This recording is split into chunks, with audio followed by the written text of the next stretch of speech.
Okay, so now you should have your white blocks cut and pressed together and the first pattern transferred on to the 12 by 12 square. The next step I'm going to go through is how to make the blocks. So I don't know, this camera sometimes doesn't pick this up beautifully, but anyway, you would have received some instructions on this ascending descending square. I'm going to walk you through the steps on cutting and stitching that together. You will make 6 of those. I'm just going to walk you through one, and then you can decide and change up the fabrics and make them different for each one. So in your kit, you'll use your leftover white fabrics that you put in that you cut in your big squares, and then you were given 3 blues. Now these you can use however you want. This is the fun part of this. Let me just grab this pattern really quickly. This is the fun part of this quilt. It is scrappy, and even though I'm giving you the fabrics, you can choose if you want all of these to be the same. There's 6 of them in here somewhere. Anyway, if you want them all to be the exact same color, you can do that. Or if you want 3 of them, we've got 3 fabrics. So if you want 2 to be one each, 2 of each with each fabric, that's fine too. So you can mix them up however you want. It is a scrappy quilt. You're going to be getting all kinds of fun fabrics throughout the 11-month program, and you get to choose how you place them. You can do it as close to exact if you want, but have a little fun with it. It might be kind of fun to just see what everybody's looks like when we're done and see how everybody's personality shows through in this quilt. So, all right. There was a note when you received this. I didn't mention this, but at the bottom here it talks about our Zoom call. We had a Zoom call September 30th at 3 p.m. That call is for all of you that are in the block of the month. You can come on live with me, ask me questions. Let's just get to know each other. Any question you're stuck on, it doesn't have to be for the particular month. If you have something, if we're on month 3 and you have a question about the block in month 1, that is totally fine. It's open. Anybody I'll have both boxes in there. And then as I add new boxes, it'll be open to everybody that's sewing. So there'll be all kinds of questions coming in. Those Zoom calls are a blast. We get to know each other. You don't have to be shy, just ask questions. If I can't answer the question, if I'm stumped or I can't solve it, because sometimes just through Zoom, it's a little bit hard to explain things, then I'll make a video about it and post it for you guys. So don't worry about it. Just come on Zoom and let's get your questions answered and have some fun. Also, I won't be recording that call. If I do record it, I'm not going to post it. I would just use it to help me so that I can remember what you ask, and so I know what videos to create. It'll just be in my archive. It won't be something I post to Facebook or YouTube or live for anybody. So anyway, so don't be afraid of that. Okay, I'm going to switch cameras here, and let's come on over. Let me switch, and then we'll come over and I'll walk you through cutting. Okay, so now that maybe you've taken some time. Let's turn on some light over here. Hopefully you've taken some time to figure out which of these fabrics you would like to use for your blocks. You're going to make 6, so 2 of each is fine, or do all of them the same. Doesn't matter. If you use up one blue, it's fine. You just use the different blue when you need one later. So, okay. So you should have received this instruction sheet on ascending, descending squares. Tells you to make 6 blocks. And your sewn block is 6.5-inch square. It may be a little wonky when we're done sewing. We just trim them up. Okay. So I'm going to start with my whites. And I don't know. I guess I should do this right for you guys, but normally I like to stack cut. So I'm probably just gonna stack cut. You guys can do it or not. You do it however works best for you. I like to get things done and get them done quickly, so I stack cut everything. All right, so I'm gonna stack cut these and they're folded, and I know it's crazy, but because I have this ruler that I cut everything with. I'm a little addicted to this ruler. I know I'm gonna get some ordered tonight so that I can have them on my website for you guys if you're interested. But okay, so I'm trimming that up. The first cut is we want from one print and from one background. I'm cutting the background now. We want a 1.5 inch strip. We want it by 15 inches. Excuse me. So I'm just gonna cut a 1.5 inch strip. Always check twice, so 1.5 here. I've got my template's upside down, but we want 1.5 inch strips. And since we are doing, I'm gonna do 2 strips of all of my fabric, so I'll have 2 strips at 1.5. So you'll want some 1.5 inch strips. There we go, and that's with both fabrics. So what is that gonna give me? That is right there, that's a 15 inch. I don't know that you can see that on my table, but my marking is 15 inches. So I've got 30 inches, 60 inches. I probably need, yes, okay, so that's what I need right there. Four of those should finish me up on getting all 6 of those blocks done. All right, so there's my strips of white. Now we'll do the same.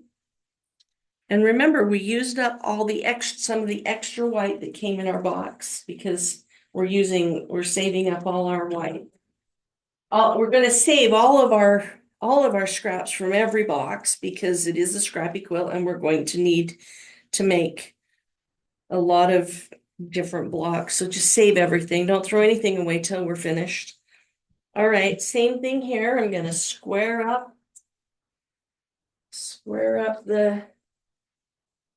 trim that off just a little bit because it's a little crooked. Cut that, square that off. Now we need a 1.5 inch. So here's my 1.5 inch. 1/2 inch cut. Okay. So now we've got the 1.5 of that and the 1/2 of that. And then, so you're gonna get all your fabrics cut just like that. You want the 1.5 inch strips, okay? So we're gonna do enough of those to do 6 blocks.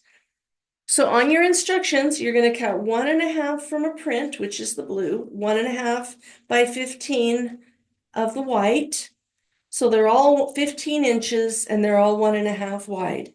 So you're going to do, basically, you're going to cut 6 white and 6 blue. Okay. So that's for this.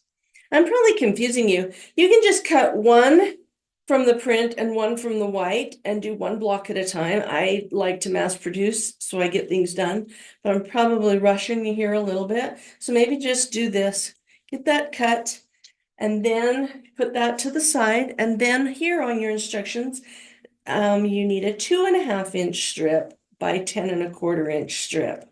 And that is from your white background fabric. So grab some of that. And you're going to cut a 2.5 inch.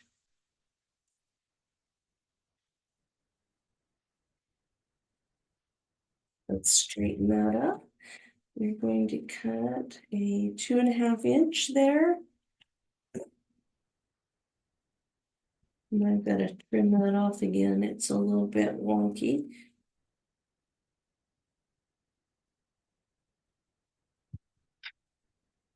So 2.5 inches wide. 2.5. Okay, so now we've got that 2.5 inch wide right there. Let's see what the instructions tell us to do next. And then we're going to subcut this 2.5 inch into 4 squares. So we'll want 4 squares that are 2.5 inch. So we're trying to have 2.5 inch squares. And we want 4 of those per block.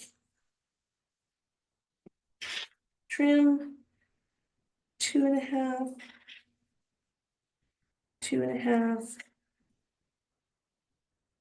I'm cutting extra again for the next quilt. Okay, so now you've got your 2.5 inch, and according to this instruction book, you're going to do, these are your 2.5 inch. So you need 4 of those, and you can mix them or they can be all the same fabric. It's up to you. You're gonna need 4 2.5 squares for that. Okay, go ahead, get your cutting done, and then we'll head over to the sewing machine and I'll show you how to do that. So pause here, and when you're done, come back. All right, so now you should have all of your strips cut and your white squares. So what you will do next, and I don't know that it's necessary if you watch me, so I'm gonna just show you the steps, and then you can pause when you need to. But take your strips and you want to put the right sides of your fabric together. I've got selvage edge there, so I'm just gonna put it up there a little bit higher than I want. So you're gonna just put right sides together, and you're going to go to your sewing machine and you're gonna stitch down this long strip right here, like this, and you'll sew them together. So those two are sewn together. So that's what you're going to do, is go stitch those strips together. I like to use a 1/4 inch foot, and let me show you that. So this is my 1/4 inch foot. I'm not sure you can see it. I'm on a Bernina and my foot number is a 57. It comes with this little guide on the side, which is really awesome. The needle's always down the center, giving me a pretty perfect 1/4 inch seam all the time. Uh, most machines should have one. You can see, let's see how, I'm still getting used to these cameras, guys, sorry. Okay, so you can kind of see how that would line up and give you so my fabric lines up against that little guide on the side, and it gives me that, as I stitch, it'll give me a perfect 1/4 inch seam. So see if you have one for your machine. If you don't, it's not the end of the world. You can do many things. There's ways to figure out a 1/4 inch. You can measure from the center point of your needle over, and depending on left-handed, right-handed, which way you like to have your seam on which side, you can put blue tape. I use blue tape for everything. So you can tape your machine. I put a blue piece of tape across it so I know where the 1/4 inch is, even with this guide, because I like to know where my 1/4 inch is at the beginning of at the plate, at the front of the plate, so I can keep things nice and even and straight as I push them through. So try and always, in quilting, we do 1/4 inch seam. So whatever it takes to figure out that 1/4 inch seam on your machine, do that. Okay, so once we've got them sewn together, then we're going to press them. And so this is pressed. I use a little bit of starch, and some of you got a free bottle of starch because you signed up in the first 24 hours. So that is where this comes in handy. You can starch it. I'm going to switch cameras and show you why I'm pressing. I don't know if you can see this. It's hard. So I'm pressing toward the dark side, if you can see that. I'm pressing toward the dark side. Now, there's a lot of controversy out there about why you need to do it, and you don't really need to do it, and there's no reason. And that's true. It doesn't matter. But if you want your quilt to look more professional, you will press to the dark side. So let me get you over here on the other camera, and hopefully it will show. Okay, so here, let's see if it's going to show up. Can you see? You can see this little line right along here. This piece, so this one here, let's just do this. Let's do this. This is the one where I'm pressed to the dark side. And you can see the dark fabric I just sat it on, right? But This one, you can see that I've pressed it toward the white side and there is a white line and you'll see the dark fabric. And you just don't want that showing around the edge of all of your blocks. So you solve that by pressing it to the dark side and then that goes away. And then we get this beautiful look here. So it's up to you. You don't really have to press to the dark side, but there really is a reason why you would want to. Okay, so now that we've got that out of the way, now you've sewn these. So let's take the one that I've got all sewn and we're now going to cut it. We're going to subcut these. And they are subcut into, let me get my funky. Okay, we're going to subcut these. These strips are now subcut into 1.5 inch strips. So 1.5.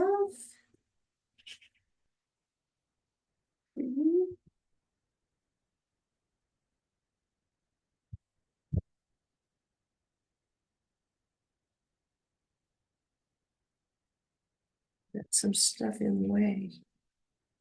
Let's try to straighten that up. I better just pull those out. Okay, so you can see we're subcutting these, right? All right, so we've subcut those. I need a few more. But then, so you'll cut those at, you're gonna cut those at 1.5 inches. And then you're gonna basically look at your instructions here. Are those showing? And you're gonna just flip these like this. And you're gonna sew that together. So you're gonna put them on top of each other. If you've pressed them properly, your seams, you see how your seams are just going to swoosh into each other. I don't know, but they're gonna push into each other and be interlocking. And then you're gonna go over and you're gonna stitch right here on 1/4 inch. And you're going to do that. And what that will do is that's gonna make this little block right here. And you're going to have 5 of those. So go ahead, cut the rest of your fabrics or cut your strips now that you're sewn, cut those in 1.5 inch squares. Go every other. So you've got the alternating blue and the white, stitch them together, and then we'll come back. Okay. Okay, now that you have gone and sewn your squares together, they should unfold and look like this. And look how perfect that little corner is, how perfectly lined up they are, because when you fold them like that, those oh, I cannot find the word today. Anyway, those are they just seamlessly interlock, and that makes that beautiful, perfect square. Okay, so I like to chain stitch, and I stitch all of them together on one big long string, and then I have this little cutter. This is a fun little gadget. It stores. You use your old rotary cutter blade, and you put it inside there. You just use a screwdriver and put the blade inside, and then this cute little flower has magnets. It closes, you put the flower, stand it up, and then you can just cut. This is so sweet. All of your chain stitched blocks. Okay, that's my little tip for today. These little cutters are kind of fun. I'll put these on my website. All right, so now you've got these put together. So I have pressed these. Now I did something, it's we talked about pressing to the dark side, and you're like, how do I press to the dark side? It's one or the other, right?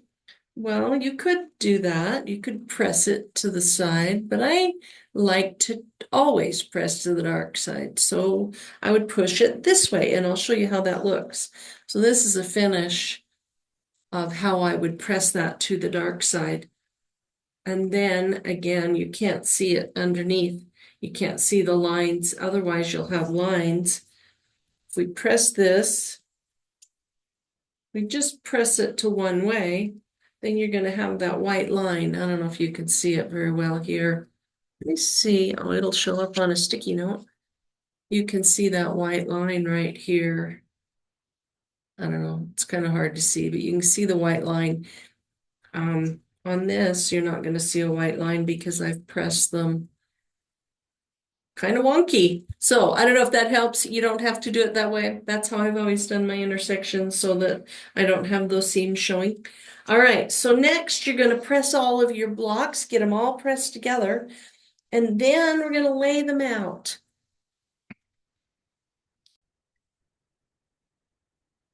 Okay, now you've got your squares sewn and pressed, and then we've got our white square. So let's just lay that out.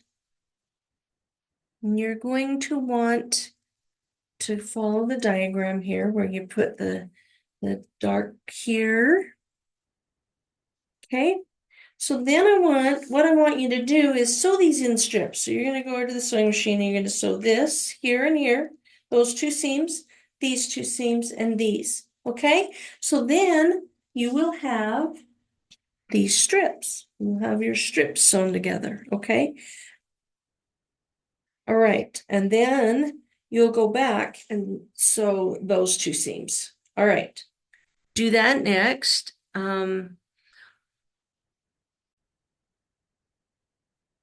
Okay, so I took these squares over to the sewing machine and I've sewn the first block together. So this is what your finished block is going to look like. It's going to be a little wonky. You can trim off all your threads. We'll trim it up later. Don't worry about trimming now. I think it trims to I don't know what it trims to, 6.5 or something like that, but it'll be a little wonky. It's okay. When we trim it up and sew them all together in the end, you won't know if it's wonky or not. So go ahead and finish your six of those. Now, just this is a little weird because on the pattern, it tells us that we need to make 6 blocks. I only see 4 on the pattern. I know that the designer, Vicky, says in there that some blocks she liked more than others when she made it. And so you may like this block and want to switch it out a little bit. So make 6, make 4, make 6, you have plenty fabric. And then when you get placing, if there's one you don't like down the road, then you can switch it out for this one and you'll already have it made. So I just want to give you a little tip about pressing your blocks. We've talked about pressing a little bit. I'm going to switch cameras again. Trying to get used to this camera switching. I'll get it down one of these days. When you're pressing your blocks, those of you that received your free best press, I think you got peaches and cream because around here we like things that taste and smell good. So it was the closest to edible without actually eating it. It smells really good. So I have 2 starches that I love, and you may already have them in your sewing. I have the Mary Ellen's Best Press. Peaches and Cream is my first favorite, and then this Cherry Blossom is second. And then there's this other brand, Flatter, I guess is how you say it. And I love the scent, Pineapple Grove. So these are my 2 go-tos. Both will be on my website. Placing an order tonight, so they'll show up here. The company's really fast at shipping, so I should have them within, oh, probably within the week. So if you don't have any in your sewing room, don't despair. I'll have it on the website soon. And if you do, make sure and use lots of starch. Your blocks will be more square. They'll be easier to work with, and it washes out. So it's not a big deal. You can't really overuse it. It just helps you get a much prettier finished product. So I'm going to pause the video here and get set up to show you how to do the hand stitching part of this. Okay, see you in a minute. All right, so now it's time to do our hand stitching. We've got our block put together and all our fabric cut. Now it's time to just sit down and relax and do your hand stitching while you wait for your second box to arrive. Okay, I sent out, I'm going to send you out a hand stitching block probably one a month through the first 8 months, just so that it gives you an extra 3 months to finish them, because sometimes this is the slow part. It just depends on you. Some people whip through it really fast. I'm kind of slow, and so I like to I take it on trips. And so if I don't have a trip scheduled, I'm not really going to do much hand stitching. So anyway, in the instructions, Vicky mentioned that she likes to do on her back stitch. She likes to do 9 stitches per inch, and she uses 4 strands of floss. There are 6 strands. Now, I'm not sure how familiar you are with DMC floss, but this has 6 strands. She likes to use 4 of those. So you're going to split those up. I don't know if you can see that. You're going to separate those strands, and Vicky uses 4. I typically use 2. I think on this project, just because there's 6 strands in a skein, I'm going to do 3 strands. Vicky likes it a little heavier, and she's more of a professional than I am. So you're going to split your thread. You're going to pull out a length that you think you can work with and cut that off. If you're not familiar with hand stitching, then this is the way I do it. So this is how you separate. I just pull and separate. It likes to knot, of course. Likes to get in a knot really easily, so I try to just pull it and separate, and it'll tangle. Sometimes you have to cut the end off. Anyway, there. Now we've got 2 separate pieces. These are 3 strand. You can do 4, like on the instructions if you like. But now you can kind of see, let me see if I can separate those. So that now you can see that there's 3 strands there. It's hard to see, but there's 3 strands. So then you can thread your needle, and 3 or 4 strands, whatever you like. There's no real rule. Tie it. Anyway, so just Vicky was in her instructions says she likes to do nine per inch. And so what I've done is I've taken this measuring thing, and I've taken a marked Be Gone a Disappearing ink pen, and I've just marked 9 stitches per inch just on this one straight line to get the hang of it. I don't know if you can even see that. Let me hold that up to the camera for you. You can see where I made these little blue marks right along my line. Let me hold still. Those wash out, or if you put an iron on it, it's going to disappear. So if you iron this, those marks are gone. All right. You're going to put this in a hoop. I'm just going to start with that P simply because that's the one I've marked. I'm not going to mark the entire thing. I'm just going to mark that one to get the hang of it. And I'm going to show you I'll show you how to do the back stitch, because that's what we're going to do here. The stem stitch in the instructions, the stem stitch we will use later. That stem stitch is used, I think it's over here on the bird. No, it's over here on this little house. It's the stitching that goes between the leaves. So that's where we'll use the stem stitch. We're going to use the back stitch and the French knot on this. So if you're not familiar with how to do this, then I will show you. If you know how, just go ahead and skip this step. Another little tip that I have learned is that your thread will get knotted. It will, if you are familiar, you know that this DMC gets really knotted when you stitch. So I have this I think it's beeswax. Let's look. The instructions don't say. I have a beeswax, and then I have this one's called Thread Heaven. It's a newer one. My mom's has glitter in it. I don't know why. Hers is nice and clean and pretty. She's just run a thread across the top. Mine, I like to take the goop out. I like to just dig it right out of there. And I like to just run my whole thread, fold it right over, and run my thread through it. It makes it a little bit sticky, but then it doesn't get knots in it quite so well. So just that simple. I just run my thread through it 1 or 2 times. That's why mine looks so gnarly and hers looks so clean. She just runs it across the top. We're used to. All right, so you're going to start from the back side. And then I'm just going to turn a video on here while we're doing this. We might as well have a video running. Sorry to have hold you up. Let's just get a video running on this. Okay. So you're going to just, whoops, I'm hung up on the other thread. So Vicky,